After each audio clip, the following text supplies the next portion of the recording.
In my last video, I gave you the backstory of the Bible codes. I told you the story of Professor Eliyahu Rips and the 1 million experiments he ran. I told you about the tactics his critics used, which I consider dirtier than a pigsty and as foolish as setting a fire in a church. Torching the building doesn't get rid of God. And I opened with my own story about why the codes changed my life. I will play that opening now, and then I will give you the proof that what I claim is true. In other words, I have the receipts. So I ask that you watch the whole video. I'm going to run some codes for you, so you can check my research for yourself. But first, here is more of my story. Don't worry, it's short. I don't want to waste your time. Even though my faith is sustained by many things now, in the beginning it was primarily the Bible codes, especially when I discovered that my name was encoded in the Old Testament in a matrix about the size of a large paragraph. In it is my name, and next to my name was my sister's name, along with the date of her death and the date of her last birthday. Above her name was the name of my mother and father. My sister's name and date of death, plus the date of her last birthday, form a triangle.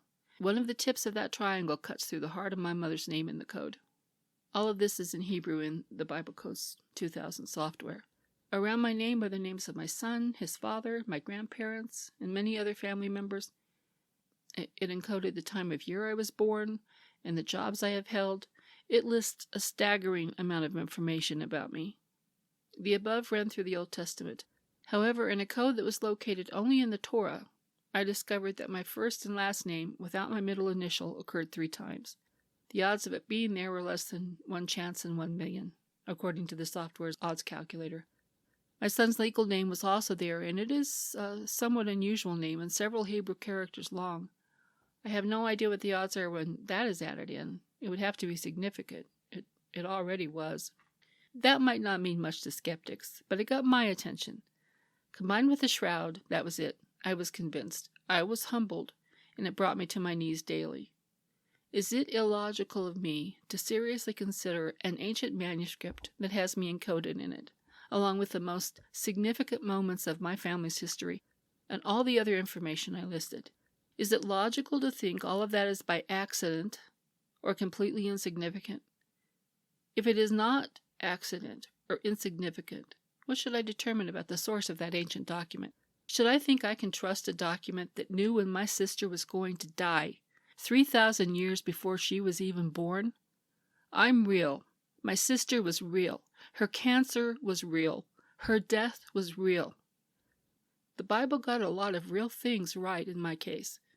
Skeptics who argue with me about these things cannot even tell me my sister's name unless I or some other source feed it to them first. So why should I consider them a better source of truth than the Bible? Answer: no reason at all. Here are the screens again with a brief explanation.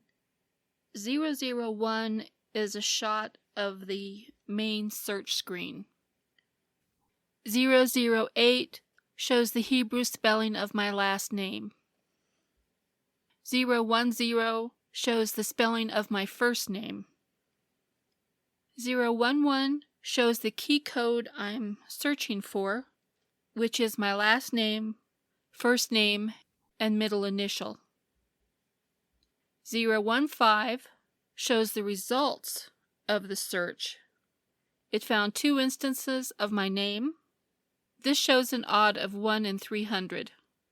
That's at the exact skip sequence the code is discovered. 016 is the result at a broader search, and it used the maximum skips possible, and the odds of it were 1 in 170. 017 shows my name in a vertical column. To the right of it is the odd-looking triangle with my sister's name and her date of death, which was July 17th of 2002. I was going to include more results, but, I decided against it for privacy reasons. But it was her date of death I emphasized, so I Needed to include that. I have included some additional screenshots from the software so you can see some of its resources. 025 is the secular to Hebrew date converter. There are several formats available for searches. 026 shows different ways to search for additional codes. The software's resources include a dictionary, a lexicon, my dictionary for your saved matrices, Bible names, first names, years, dates, numbers, and anagrams. 027 shows the dictionary resource. 029 shows the lexicon resource. 030 shows the biblical names resource. 031 shows the first names resource. 032 shows the years resource. 033 shows the anagram resource. 034 shows my search in just the Torah for my last and first name, and in the bottom right you can see the statistics. 038 shows the close-up of the statistics and the approximate odds of my name's occurrence, as you can see, is less than 1 in a million. I think those are pretty impressive odds. Let me know if you have any questions, and I'll do my best to answer them. And thank you for watching.